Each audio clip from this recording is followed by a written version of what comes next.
देवी प्रपन्नारति हरे प्रसीद प्रसीद मातर जगतोऽखिलस्य प्रसीद विश्वेश्वरि पाहि विश्वं तमीश्वरी देवी चराचरस्य।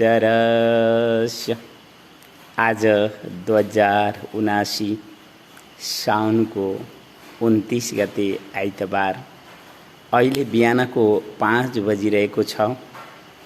हामी श्री बुढी गण्डकी र त्रिशुलीको यस बेनी सङ्गम जुन गौरीशङ्कर सङ्गम गौरीशङ्कर घाट यस धार्मिक पर्यटकीय तीर्थ क्षेत्रमा उभिएर गोर्खा राज्य नेपालको हितका निमित्त वैदिक शास्त्रहरूको मतमा उभिएर जुन प्रकारको वैदिक विज्ञानलाई अनुसन्धान गरिँदैछ 2078 साल, त्यसै क्रममा हामीले के अनुभव गर्यौं भने कि हाम्रो वेदको उर्वर भूमि गोर्खा राज्य नेपाल जुन प्रकारले आज यो राष्ट्रलाई अत्यन्त सङ्कटतर्फ धकेलिरहेको फोहोरिएको बहुदलीय राजनीति व्यवस्था र त्यसको जुन अस्वस्थ प्रतिस्पर्धा र त्यहाँ देखा परेका जुन राज्य सत्ताका दलीय भागबण्डाहरू छन्, ती सबैलाई हामीले देखेर हामीलाई कस्तो लाग्यो भने हामी जुन प्राचीन वैदिक शास्त्रहरूलाई देखेका छौँ, पढेका छौँ र बुझेका छौँ, हामीले वैदिक विज्ञानलाई आजको विश्व मानव जातिले जुन आविष्कार आणविक परमाणु हतियारहरूका मिसाइलहरू लिएर उभिरहेको छ, त्यस परिस्थितिमा हामीले हाम्रो वैदिक शास्त्र सम्मत वैदिक विज्ञानका साथमा दैवी सिद्धिहरूका साथमा दैवी प्रकोपका साथमा हामीले हाम्रो गोर्खा राज्य नेपाललाई संरक्षण गर्न सकेनौँ भने, हामीले हाम्रो वैदिक सनातन धर्मलाई संरक्षण गर्न उभिएनौँ भने, अनि हामीले हाम्रो हिन्दू समाजलाई शोधन गर्न हामी अगाडि बढेनौँ भने, अनि हामीले यस राष्ट्रको फोहोरिएको बहुदलीय राजनीति, त्यस शासन सत्ताको अस्वस्थ प्रतिस्पर्धा र त्यो दलीय भागबण्डाले जुन हानालुछी चलिरहेको छ, त्यस हानालुछीलाई हामीले देख्दै पनि हामीले नदेखे जस्तै बुझ पचाइदियौँ भने हाम्रा पुर्खाले जुन गोर्खा राज्य नेपाल राजेश्वरी गोरखकाली माताका ती आशीर्वाद र वरद हात शिरमा प्राप्त भएको यो गोर्खा राज्य नेपाल, हामी त पूर्वमा टिस्टा नदीसम्म पुगेका थियौँ, पश्चिम किल्ला काङ्गडासम्म पुगेका थियौँ, हामी उत्तर हिमालय त्यो हिमालयदेखि पारीसम्म पुगेका थियौँ, अनि दक्षिणमा हामी ती गङ्गा र यमुना जहाँ प्रयागराज तीर्थ छ त्यहाँसम्म हाम्रा वीर गोर्खालीहरू आफ्नो बहादुरी खुकुरीका साथ पुगेका थिए। तर इतिहास आज ती केही पनि रहेनन्। हामी कहाँ अलपत्रियौँ भन्ने विषयमा अनुसन्धान गर्दा हामीले के देख्यौँ भने दरबारिया ती भारदारहरूको जुन प्रवृत्ति र व्यवहारहरू भए, त्यहाँ जुन प्रकारको वीर र वीराङ्गनीहरूलाई अत्यन्त दुःखद जीवन स्थितिहरू देख्नु पर्यो र उनीहरूले यो राष्ट्रका जो शासकहरूलाई उनीहरूले हार्दिक दृष्टिले श्राप पनि दिए। हाम्रो वैदिक विज्ञानमा दुष्ट र मूर्खहरूलाई श्रापबाट नै तह लगाउने परम्पराहरू आजको होइन, सनातन परम्परा छ। हामीले महाभारतलाई देख्यौँ भने हामीले रामायणलाई देख्यौँ भने अथवा हामीले ती वैदिक शास्त्रहरूलाई मनन गऱ्यौँ भने अवश्यमेव यही सत्यता नै अनुभव गर्नेछौँ। आज राष्ट्र अत्यन्त सङ्कटतर्फ गइरहेको हुनाले एउटा आत्रीय ऋषि कुमार परमहंस भिक्षु तीर्थ हुने नाताले ती बुढी आमैका शिक्षा र उपदेशका साथ देवालय र तीर्थहरू अग्नि साक्षी राखेर सङ्कल्प गरिएको हुनाले जुन वैदिक सनातन धर्ममा यी देवालय र तीर्थहरू केवल धार्मिक शैक्षिक वातावरणका निमित्त अनुकूल हुनाले अग्नि साक्षी राखेर सङ्कल्प गरेको एउटा भाव र भावना साथ मैले यी आवाजहरू यो गोर्खा राज्य नेपालको इतिहाससँग वीर र कविहरूलाई सम्मान दिएको इतिहास पाउँछु। वैदिक शास्त्रहरूलाई यसो केलाउँदै जाँदा त्यहाँ पनि वीर र कविहरूलाई नै सत्य र धर्मका साथ उभिएको देख्छु। अनि मलाई पनि लाग्छ मैले त त्यो भौतिक शरीर अस्वस्थ भएर मृत्युको बाटोमा पछारिएको मान्छे जीवनको अन्तिम सत्यता मृत्युलाई नै अनुभव गरेको मान्छे अनि यसले ती मृत भएर जानेहरूको प्राण त्यो मन बुद्धि र ती 10 इन्द्रियहरूलाई जुन प्रकारले प्रकृतिको खुला विश्वविद्यालयमा पुगेर देख्यो अनुभव गर्यो त्यसैले त उसले भीष्म प्रतिज्ञा साथ यो सोचिरहेको छ मैले यो गोर्खा राज्य नेपालको हितका निमित्त बलिदान हुन सकिन भने मैले मेरो वैदिक सनातन धर्म संरक्षणका निमित्त बलिदान हुन सकिन भने यो मेरो मानव जन्म अनर्थ नै जानेछ।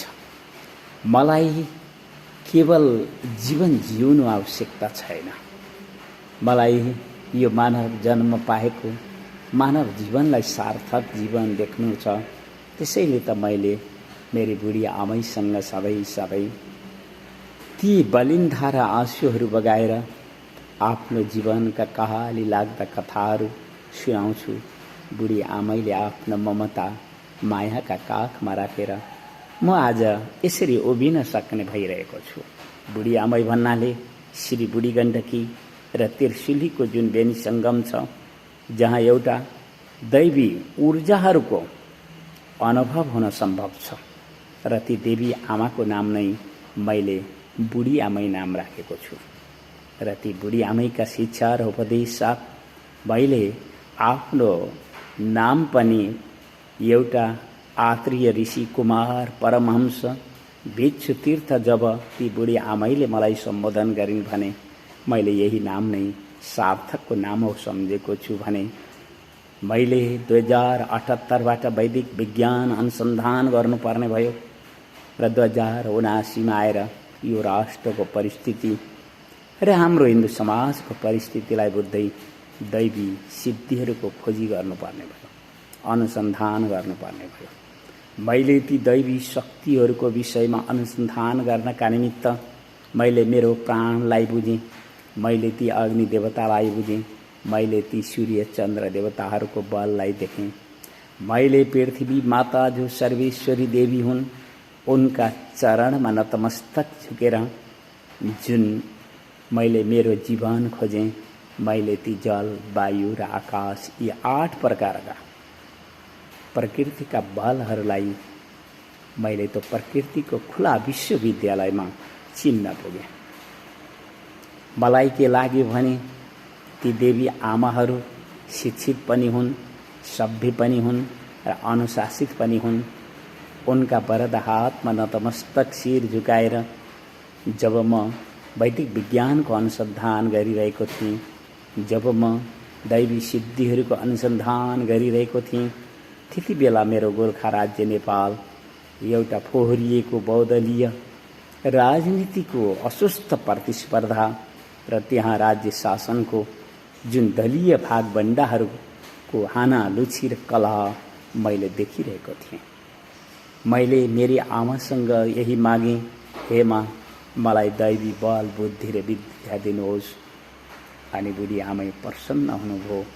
आफ्ना आशीर्वाद र वरद हात शिरमा राख्दै एउटा जनजागरणको आवाजहरूका साथमा अगाडि बढ्नु अवश्यमेव इतिहास बोल्नेछ।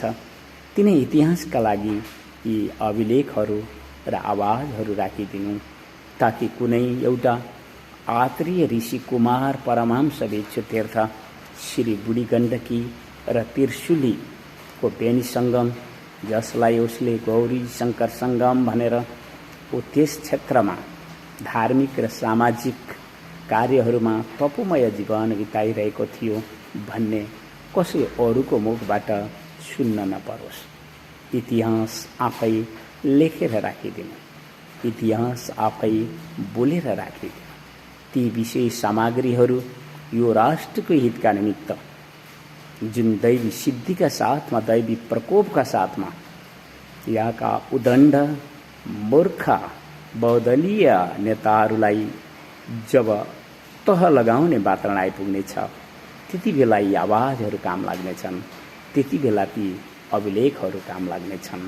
अनि त्यति बेला एउटा आत्रीय ऋषि कुमार परमहंस भिक्षु तीर्थ नाम बुढी आमाईले पो दिएकी रहेछन्। त्यसैले त उसले गरजेर बोलिरहेको हुन्थ्यो, त्यसैले त उसले खुलेर लेखिरहेको हुन्थ्यो। आज मलाई एउटा यो प्रसन्नताको अनुभव भइरहेको छ कि मैले यो गोर्खा राज्य नेपाल वेदको उर्वर भूमि हुने नाताले मैले प्राचीन परम्पराहरूका साथमा उभिएर, जुन वैदिक विज्ञानका साथमा उभिएर जुन दैवी सिद्धिहरूको अनुसन्धान गरिरहेको छु, ती अनुसन्धान साथ मलाई के बोध हुँदैछ भने यो विश्व मानव जातिलाई सिर्जना गर्ने ती देवी आमाहरू जो ममता, माया, दया, करुणा र सम्मान भावमा विश्व मानव जातिलाई उनीहरूले आशीर्वाद र वरद हात शिरमा राखिदिए भने जीवन सुखी पनि हुँदो रहेछ, शान्त पनि हुँदो रहेछ र संरक्षित वातावरणमा पुग्दो पनि रहेछ। मैले त्यही अनुभव गरेँ र तिनी आवाजहरूलाई मैले अभिव्यक्त गरेँ। तर बुढी आमैको भनाइ छ कि ती देवीहरू शिक्षित पनि हुनु पर्यो, अनुशासित पनि हुनु पर्यो र सभ्य पनि हुनु पर्यो। र विश्व मानव जातिले ती देवी आमाहरूलाई शिक्षित पनि बनाउनु पर्यो, अनुशासित पनि बनाउनु पर्यो र सभ्य जीवनको बाटोमा उभिने जुन शिक्षा र संस्कारहरू पनि दिनु पर्यो। म त्यति बेला आश्चर्य मान्छु कि जब म एउटा मृत भौतिक शरीर साथ पल्टिरहेको हुन्छु अनि ती परलोक गइसकेकी आमाले पनि ममता भावबाट, माया भावबाट मेरा शिरहरू काखमा राख्दै जब उनको इच्छा यो राष्ट्रको हितका निमित्त जीवन बाँच्नु रहेछ, यो वैदिक सनातन धर्मको हितका संरक्षण गर्नका निमित्त जीवन बाँच्नु रहेछ अनि मैले धेरै धेरै कामहरू गर्नु परेको हुनाले मलाई धेरै धेरै माया र ममता साथ देखियो। त्यसैले त म अब यो 57 वर्षको तर्फ जाँदै गर्दा मैले मेरो जीवनलाई कयौं पटक अनुसन्धान गरिरहेको छु। मलाई कुनै अन्यको विषयमा सोच्नु आवश्यकता महसुस भइरहेको छैन। मैले जुन प्रकारले ती देवी आमाहरूका आशीर्वाद पाएर, वरद हातहरू शिरमा पाएर, जुन प्रकारले मानव जातिको जीवन शक्ति, प्रकृति शक्ति, त्यस माता तत्त्वलाई सम्मान दिनका निमित्त अग्निलाई साक्षी राखेर माता तीर्थधाम सङ्कल्प गरेँ र यहाँ अनेकौं विघ्न, बाधा र कष्टहरूलाई अनुभव गरेँ र मलाई ती देवी आमा, बुढी आमैले एउटा उपदेश र शिक्षा दिँदै यो सङ्केत गरियो कि यो समाजको सम्पत्ति हो र यो समाजले नै संरक्षण गर्नेछ। त्यस वातावरणतर्फ उभिय र जो दोषी हुनेछ तिनीहरूलाई देवालयको दोष लाग्नेछ र तिनका पुण्यहरू नष्ट भएर जानेछन् र पुण्य नष्ट भइसकेपछि तिनीहरू रोगिया हुनेछन् र यो माता तीर्थधाम एउटा दिव्य दैवी सिद्ध शक्तिपीठको रूपमा इतिहास बोल्न, जनश्रुति बोल्न कर लाग्नेछ। मैले बुढी आमैको वचनलाई स्वीकारेँ, किनकि मलाई निकै विघ्नहरू आइरहेका थिए। मैले मेरो भौतिक शरीरको कष्टको अनुभव गरिरहेको थिएँ र मैले ती बुढी आमैलाई सम्मान दिनु पनि पर्थ्यो। त्यसैले जे गरेँ त्यो आज म यहाँ यसरी उभिएर यी आवाजहरू गर्दै जाँदा कसैले यो नसोचोस् कि त्यस आत्रीय परमहंस भिक्षु तीर्थलाई अपमानका वाक्यहरूद्वारा उसलाई टु पड्किएर अथवा टु जथाभावी दुष्टताहरू देखाएर कोही पनि पार लाग्न सक्दैन। पार लाग्ने विषय नै छैन, किनकि हामी दैवी सिद्धिहरूका साथमा उभिएका छौँ, हामी दैवी प्रकोपका साथमा उभिएका छौँ र हामीले वैदिक शास्त्रहरूका वैदिक विज्ञानहरूलाई प्रयोग गरेर देखिरहेका छौँ। यो माता तीर्थधाम समाजको सम्पत्ति हो, राष्ट्रको सम्पत्ति हो। यसमा कसैले पनि दुरुपयोग गर्ने चेष्टा नराखुन्। यी आवाजहरू इतिहास साथ बोल्नेछन्। अहिले मलाई केही पनि थाहा छैन, किनकि यसको जिम्मेदारी बुढी आमैको हो। किनकि एउटा काली गण्डकीको काखमा खेल्ने मान्छे उसलाई बुढी गण्डकीको हात समाएर जब उसलाई देवालय र तीर्थ सङ्कल्प गर्ने बुद्धि दिइयो, जब उसलाई अग्नि साँची राखेर यी देवालय र तीर्थहरू सङ्कल्प साथ उभिने मात्र उभिएको होइन कि उसले निरन्तर परिश्रमको प्रयासहरू गर्यो र उसँग जे जस्तो धनहरू थियो त्यसको सही सदुपयोग पनि गर्यो र आज यी आवाजहरू साथ कि यो माता तीर्थधाम एउटा सिद्ध शक्तिपीठको रूपमा रूपान्तर हुन र यो राष्ट्रको राष्ट्रिय गौरवको रूपमा पुग्न सक्छ अथवा सक्दैन भन्ने मसँग कुनै पनि तर्कहरू छैनन्।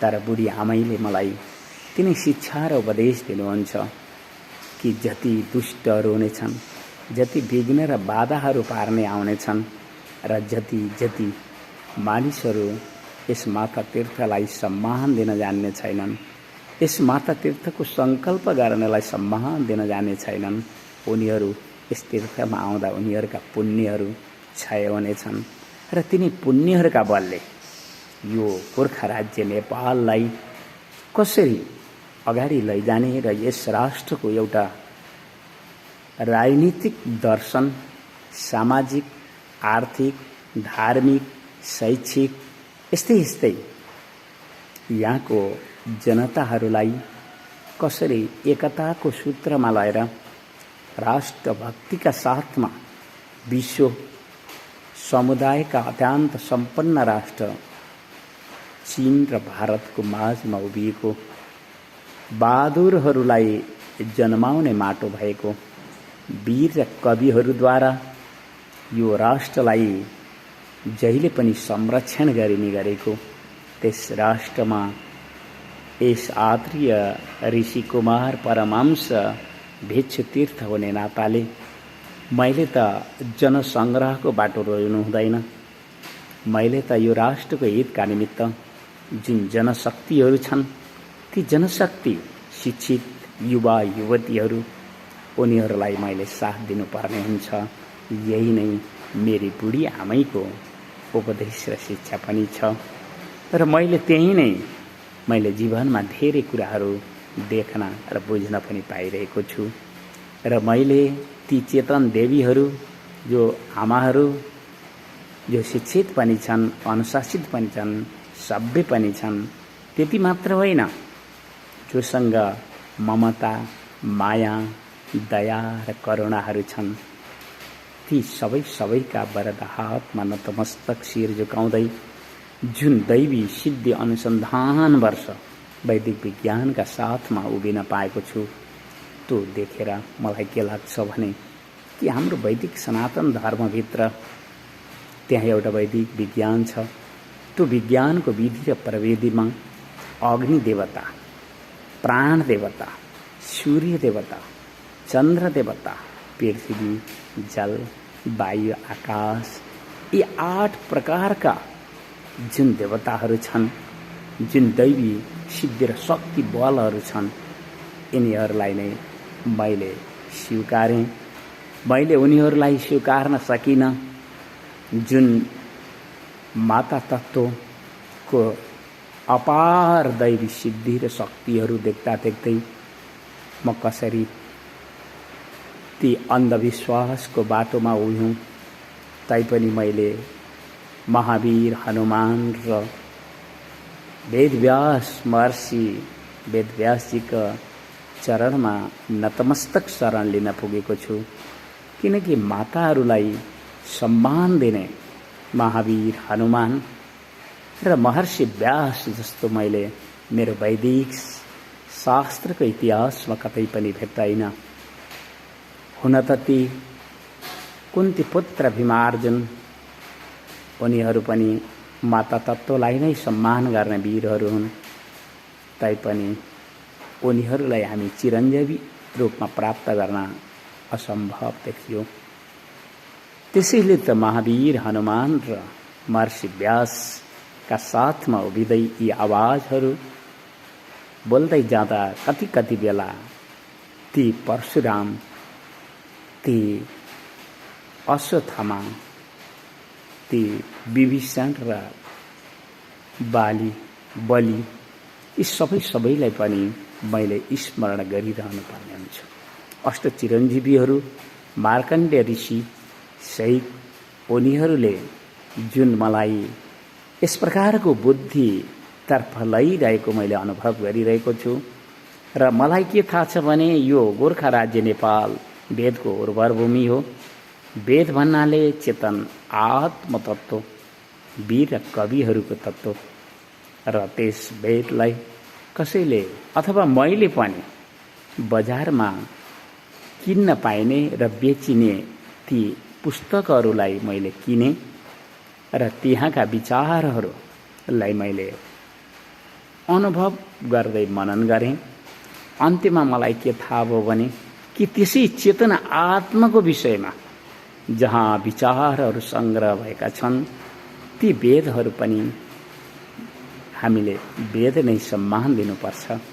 किनकि त्यहाँ चेतन आत्माको विषयमा वर्णन भेटियो, त्यहाँ प्राणको विषयमा वर्णन भेटियो, त्यहाँ अग्निको विषयमा वर्णन भेटियो, त्यहाँ सूर्य चन्द्र देवताको विषयमा वर्णन भेटियो, त्यहाँ पृथ्वी माता, जल, वायु, आकाश यी प्रकृतिका महान शक्तिहरूको विषयमा वर्णन भेटियो। त्यसैले मैले पुस्तकले किन्न पाए पनि अथवा बजारमा बेचिने ती ऋग्वेद, सामवेद, त्यो यजुर्वेद र अथर्ववेद नामका वेदहरू यथार्थमा ती पुस्तक हुन् र यथार्थमा ती चेतनको बल भएन भने त्यहाँ ज्ञान पनि उदय हुन सक्दैन। पहिला त हामीले चेतनलाई नै सम्मान दिनुपर्छ। अनि म जब अग्निसाक्षी देवालय र तीर्थहरूमा आइपुग्छु र ती बजारका वेदहरूको विषयमा विचार गर्छु, आखिर दुवै एउटा प्रतीकात्मक जो शैक्षिक वातावरण दिने, चाहे ती देवालय तीर्थ हुन् अथवा ती वेदादि पुस्तक शास्त्रहरू। मैले त्यसपछि जीवनको आमूल परिवर्तनको खोजमा उभिन पुगेँ।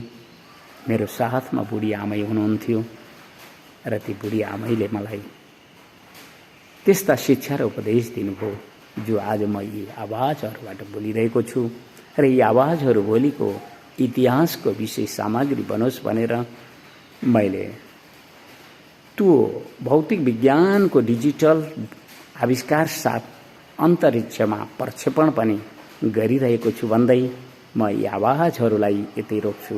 देवी प्रपन्नार्तिहरे प्रसीद प्रसीद मातर जगतोऽखिलस्य प्रसीदविषे सरिपायि विषम् त्वमीश्वरी देवी चराचरस्य। हस्त धन्यवाद।